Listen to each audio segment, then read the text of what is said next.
2024년 1월 17일 수요일 성 안토니오 아빠스 기념일.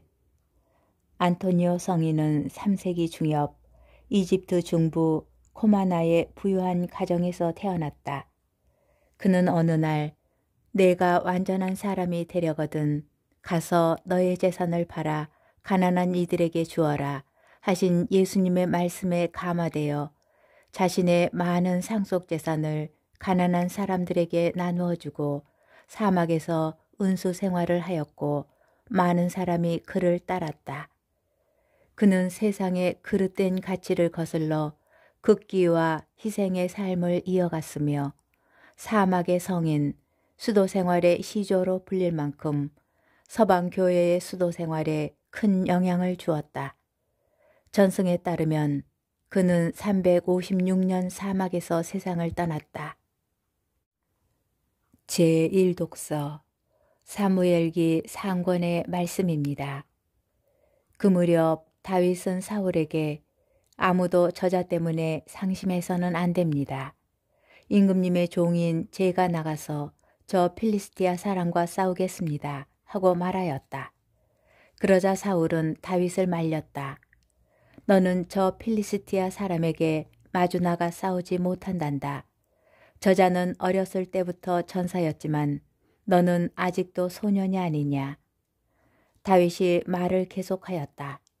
사자의 발톱과 곰의 발톱에서 저를 빼내주신 주님께서 저 필리스티아 사람의 손에서도 저를 빼내주실 것입니다. 그제야 사울은 다윗에게 허락하였다. 그러면 가거라. 주님께서 너와 함께 계시기를 빈다. 그러고 나서 다윗은 자기의 막대기를 손에 들고 개울가에서 매끄러운 돌멩이 5개를 골라서 메고 있던 양치기 가방 주머니에 넣은 다음 손에 무림매 끈을 들고 그 필리스티아 사람에게 다가갔다. 필리스티아 사람도 방패병을 앞세우고 나서서 다윗에게 점점 가까이 다가왔다. 그런데 필리스티아 사람은 다윗을 보더니 그가 볼이 불그레하고 용모가 아름다운 소년에 지나지 않았으므로 그를 업신여겼다. 필리스티아 사람이 다윗에게 막대기를 들고 나에게 오다니 내가 개란 말이냐 하고는 자기 신들의 이름으로 다윗을 저주하였다. 필리스티아 사람이 다시 다윗에게 말하였다. 이리 와라. 내가 너의 몸을 하늘의 새와 들짐승에게 넘겨주겠다. 그러자 다윗이 필리스티아 사람에게 이렇게 맞대꾸하였다.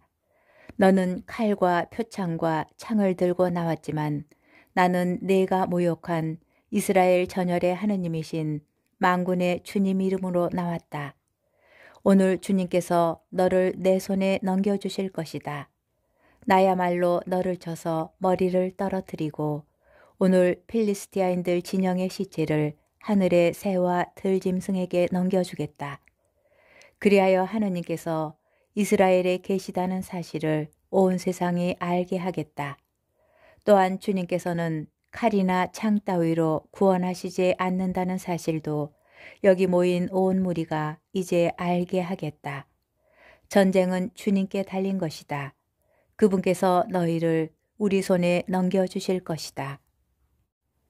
필리스티아 사람이 다윗을 향하여 점점 가까이 다가오자 다윗도 그 필리스티아 사람을 향하여 전열적으로 날쌔게 달려갔다.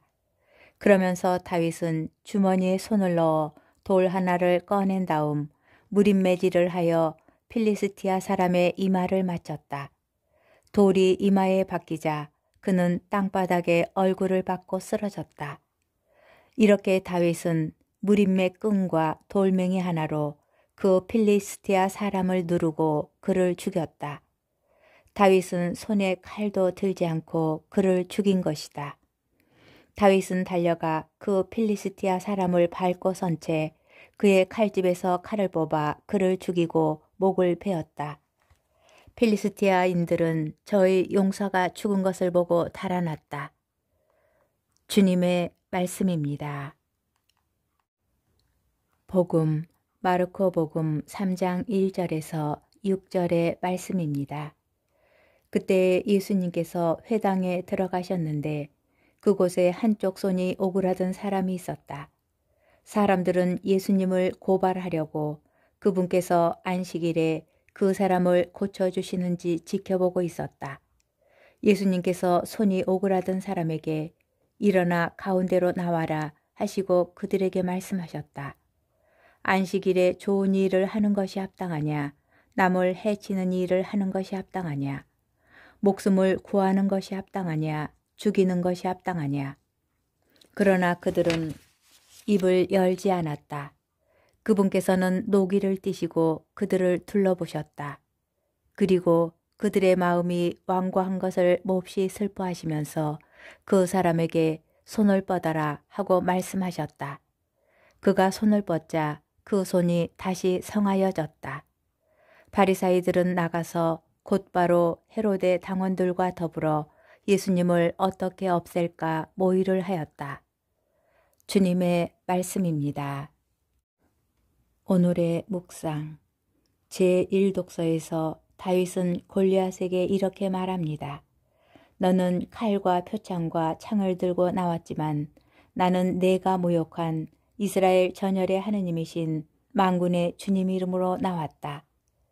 주님께서는 칼이나 창 따위로 구원하시지 않는다는 사실도 여기 모인 온 무리가 이제 알게 하겠다. 다윗의 무기는 하느님에 대한 믿음이었습니다.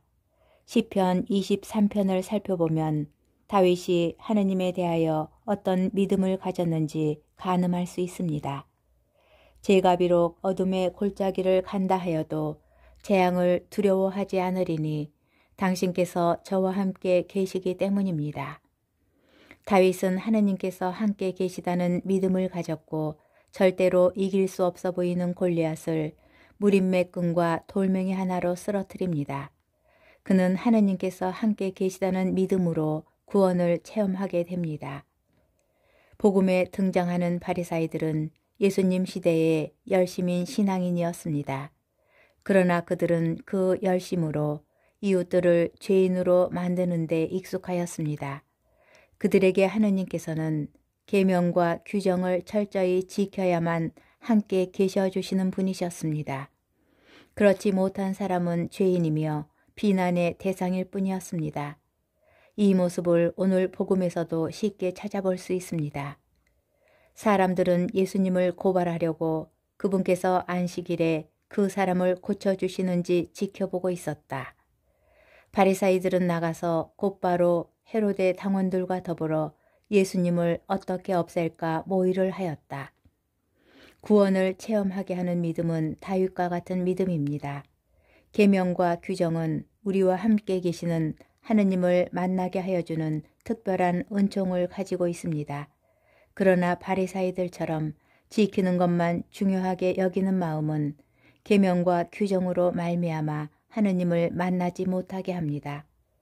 이웃들을 심판하고 싶은 마음, 비난하고 싶은 마음, 죄인으로 단죄하고 싶은 마음이 자라게 될 뿐입니다. 오늘 하루는 지키지 않으면 죄를 짓게 된다는 마음이 아니라 하느님을 만나는 마음으로 계명과 규정들을 대하여 보았으면 좋겠습니다.